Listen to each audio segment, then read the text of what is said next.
Hello, I'm Professor Cade Mendelowitz with the University of Alaska Fairbanks Department of Theater and Film, and creator of theatricaldesign.com. Today we're going to explore one-point perspective.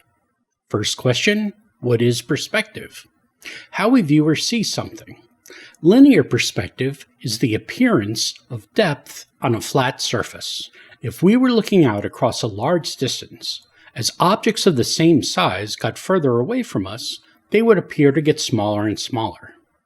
If we were looking down a long roadway, the sides of the road, which we know are parallel to each other, would look like they get closer together. And in the very far distance, they would appear to converge to a single point. We call that the vanishing point, the area or spot where objects appear to disappear in the distance. The vanishing point can be anywhere on the horizon line, traditionally where the land and sky meet. So it divides what is above and below our horizon. The horizon is always at eye level. We can use that as designers to play with the perspective for our audience.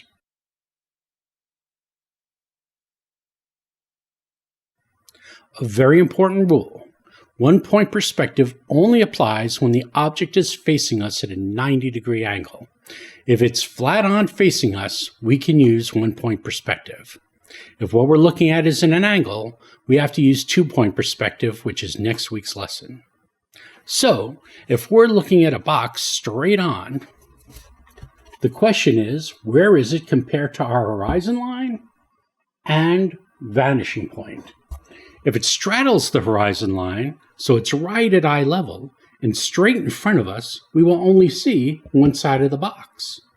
Notice that we can't see any of the sides or top or bottom of the box. If it straddles the horizon line, but it's to the side, now we can see two faces of the box, front and the side closest to the vanishing point. If the box is in the center, but above the horizon line, we can see the front and the bottom of the box. What if we move the box diagonally? To clarify, the box is still facing perpendicularly towards us, but it is lower than the horizon line and to the left of the vanishing point. Now we can see three faces, the front, the top, and the side. Excellent.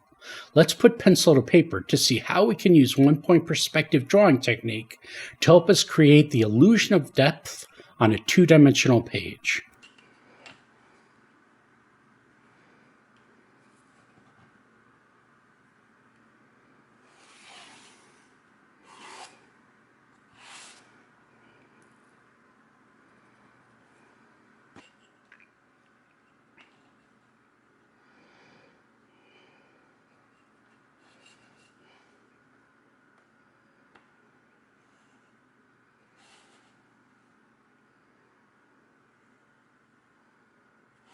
All of our object's vertical and horizontal lines need to be straight side to side or straight up and down.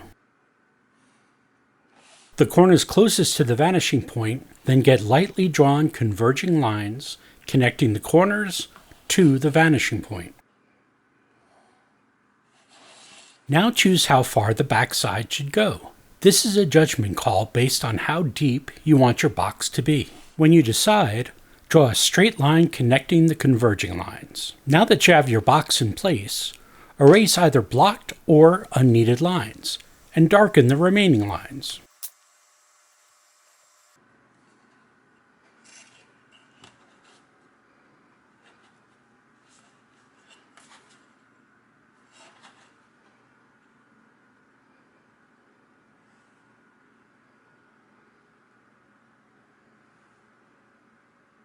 Same steps. Draw the front of the box straight on.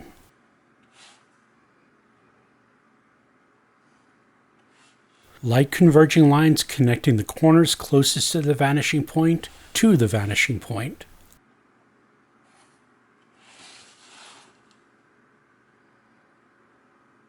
Choose how far back the side, in this case the top, should be. Then draw a straight line there within the converging lines. Erase unneeded lines.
What if there's a box sitting on top of a box?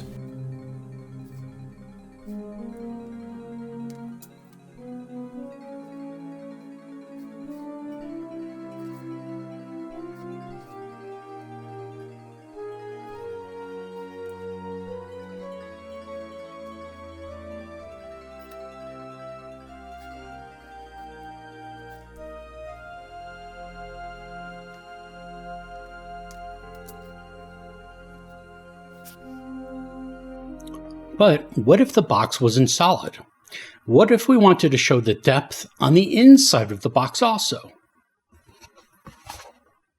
With 1 point perspective, all the rules still apply, even to the inside of the box. Let's draw a couple with the box turned this way.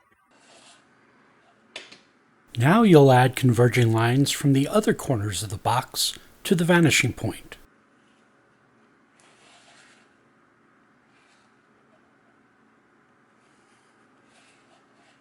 You'll use the decisions you've already made regarding the depth of the box to show the depth on the inside as well.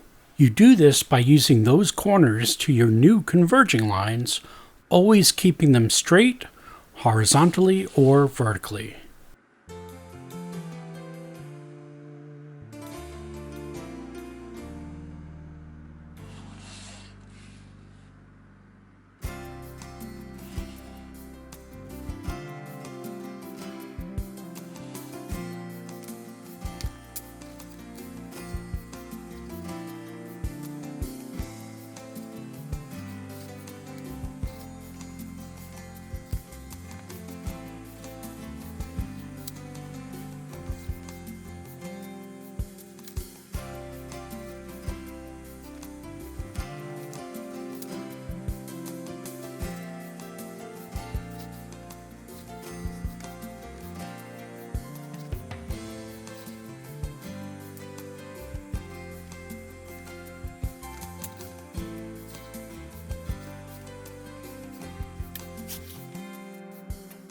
Okay, you might be thinking, well, boxes are easy. Here's the big secret. It's all fairly straightforward with 1 point perspective. Those of you in my Introduction to Production Design course were to design a dorm room for 2 different characters. The dorm room design lends itself quite nicely to 1 point perspective. A quick Google search tells me a standard single bed in the US is 3'2" by 6'3". A desk is typically 28 to 30 inches high, and ceilings are typically 8 foot tall. Examining our picture, I'm estimating the window to be 24 inches wide and 48 inches tall. Since the dresser of drawers is likely 30 inches tall, I'm guessing the bed frame is about 34 to 36 inches tall. That would mean the window is likely around 32 inches above the floor. All of this can help us make our drawing more accurate, which leads to a clearer, more realistic design. Let's start a new drawing with this dorm room in mind. A friendly reminder that we can use 1 point perspective to this because the far wall is sitting perpendicular, or 90 degrees, or flat facing straight onto us.